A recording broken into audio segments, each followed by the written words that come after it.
What we're looking at right here is a building called the Palace of the Governors. And you see the little canopy out front, in front of the windows and the doors and all. In normal times and in a normal day, that would be full of vendors. And the thing about it is they're authentic craftsmen, and it's like a judged vendor. You can't be there if you haven't made your craft, and if you're not a certified member of whoever you're representing, if it's Choctaw or Apache or whatever. This is the rest of the little park here that becomes the plaza in downtown Santa Fe. It's early, and we will be checking back here to see if the activity picks up or if this is just a reflection of the times.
All right, this is we're at a part of Santa Fe that is referred to as the rail yards. I wonder why, because there's the old Santa Fe rail station, and these are the railroads going here. But it's an art district. It's more of a younger deal, I believe, than what they have downtown. It's supposed to be the up-and-coming thing, but you can see a bit of the artwork here on, as it's pictured as if the stucco is peeling away, and it looks like it's the old Roman times, or look, you got a monster coming out of it. But that's really a good piece of art there. The beginning of our trip around the rail yard.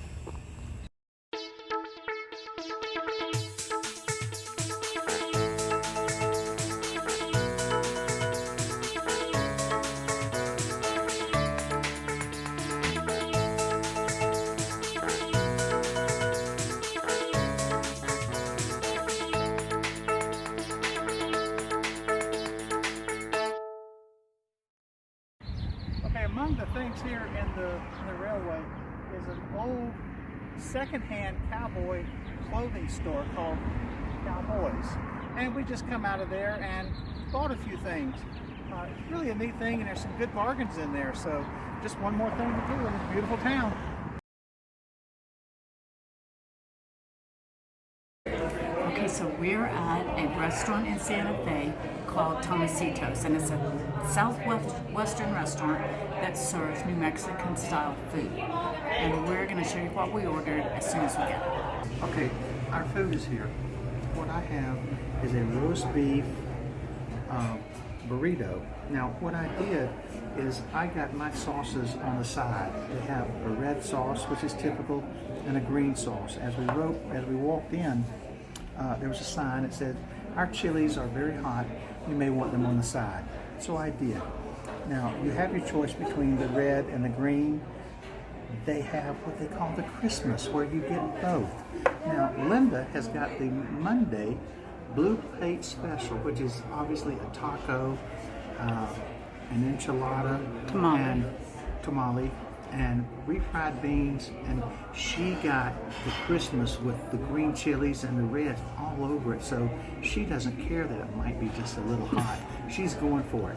Now, these things here, we can't pronounce what they are, but it's their their version of some kind of a toasted pastry thing, but they look very good. Definitely New Mexican. And you have with them just honey over them. So this is going to be a wonderful lunch.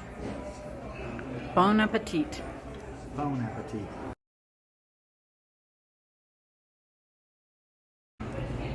So we just had to show you these things that we can't pronounce. It's something that starts with an S. It's some like Sopiarilla or something like that. They are absolutely to die for. So they're just filled with air. Here's mine. I'm still working on it. But you just spread this honey butter on, and then a little drizzle of honey.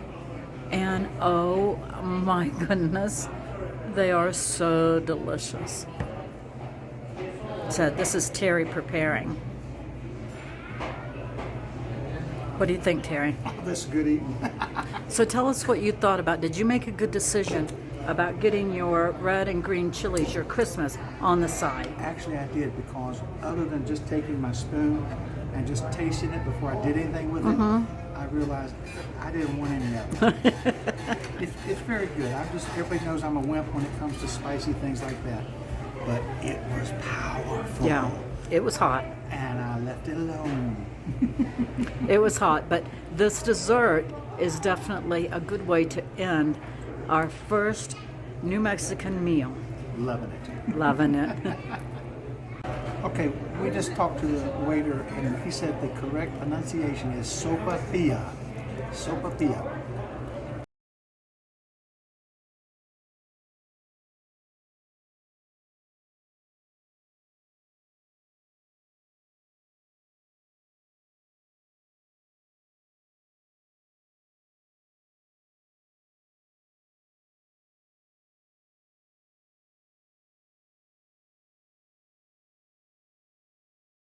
There you go. So we're at the Black Mesa Winery in Dolores, New Mexico, and I'm getting ready to do a wine tasting.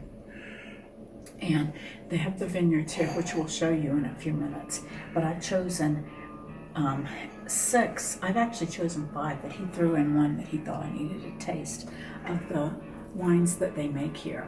And so I have both some reds and whites. So the first one I have is it's called Conchita White, and then I probably shouldn't even tell you the names because I can't pronounce them. La Bajita, Black Beauty, Lavender Bliss, which you know I had to try, and a Moscato. And this one is a sherry caramel. So, cheers. We're having a little snack. Terry's having a cream soda, 66 cream soda. We'll show you the outside of this. This is one of our Harvest Host locations, so we'll show you all that. Cheers.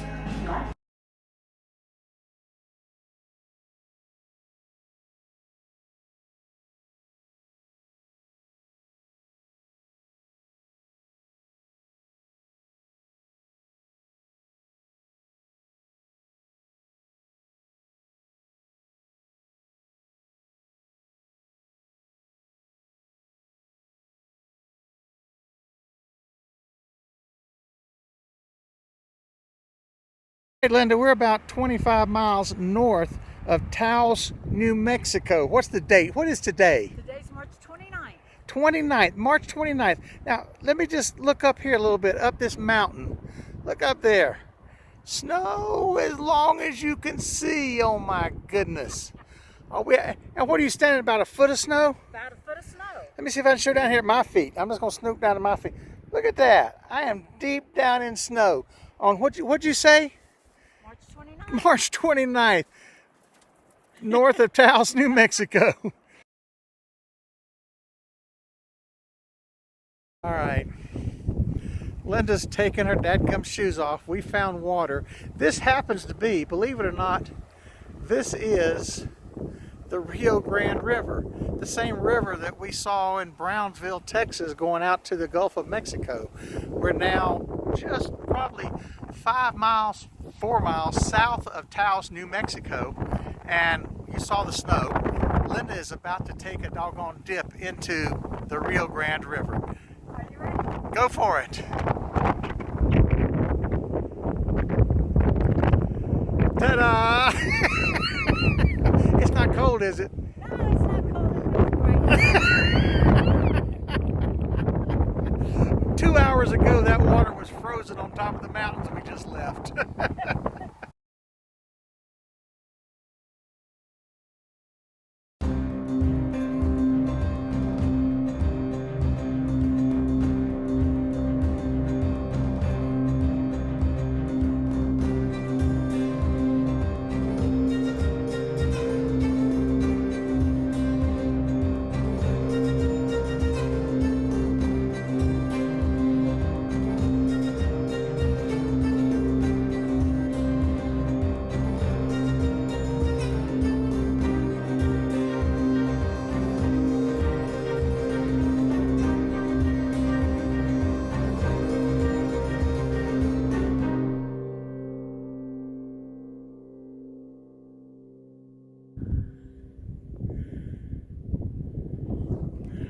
Linda making her way up the mountain, looking back down.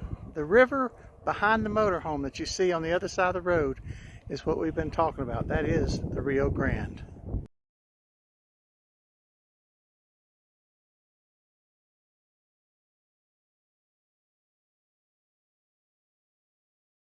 So this is the view out the front window of the motorhome. That's the Pecos River.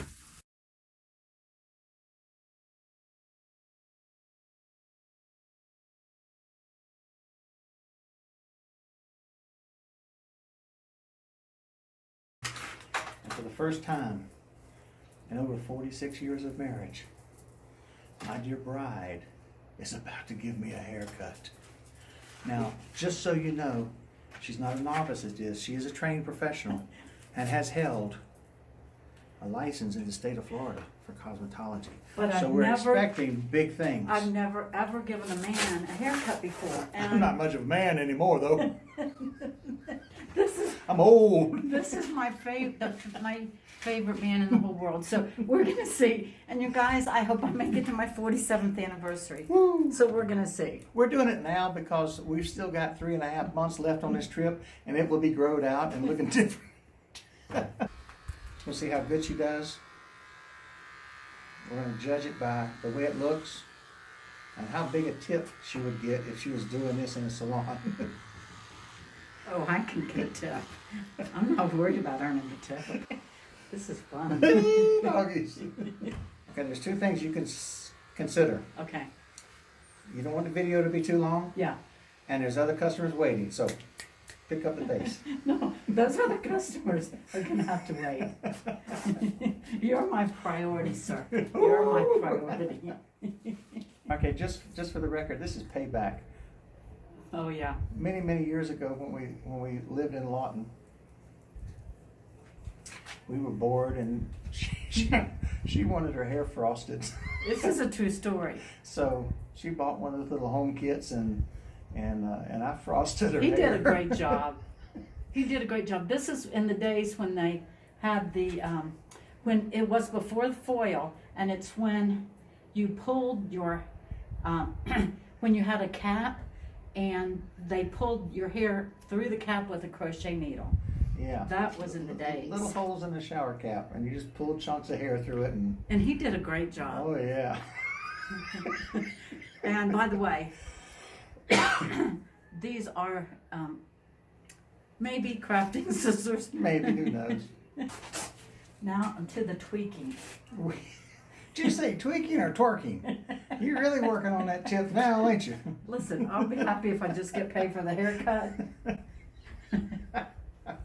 I'm actually pretty happy with it. I got a little bit of tweaking to do, and then I think I'm ready for the final inspection.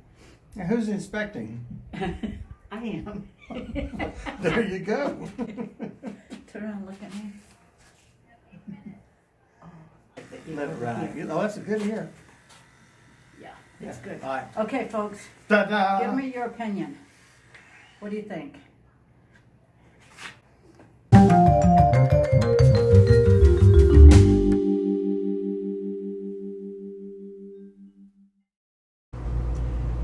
that was Santa Fe, the beginning of our New Mexican swing on this tour. It was everything we hoped it would be. We were both looking forward to Santa Fe and the food there, and we weren't disappointed. But it really went up a notch when we went to Black Mesa Winery, and then above Taos into the mountains, and then the following day down to Villanueva State Park. We just love the natural views that we're getting on this trip. Absolutely. Also, tell me what you thought about Terry's haircut. My first male haircut. So let me know what you thought. Also, we want to shout out to Connor and Chloe. We love you guys. Yes, and we miss you. And peace, everyone. Peace. Later.